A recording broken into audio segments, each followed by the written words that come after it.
Hi friends, ఈరోజు మా ఇంట్లో స్పెషల్ వచ్చి సండే స్పెషల్ చూసేద్దామా.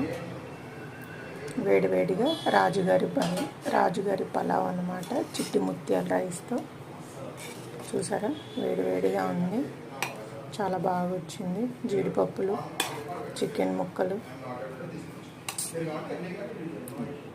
ఓకేనా. దీనికి కాంబినేషన్ వచ్చి గోంగూర,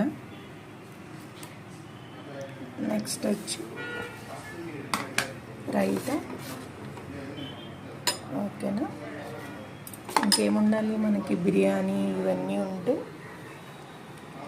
సాలడ్, ఆనియన్స్, లెమన్, మ్యాంగోస్, వీటితో పాటు మనకు ఉండాల్సిన థమ్స్ అప్. ఇది ఈరోజు మా సండే స్పెషల్. మీరేం వండుకున్నారో కామెంట్స్ చెప్పండి. హెల్తీగా ఉండండి, మంచి ఫుడ్ తినండి, హ్యాపీగా ఉండండి. అందరికీ హ్యాపీ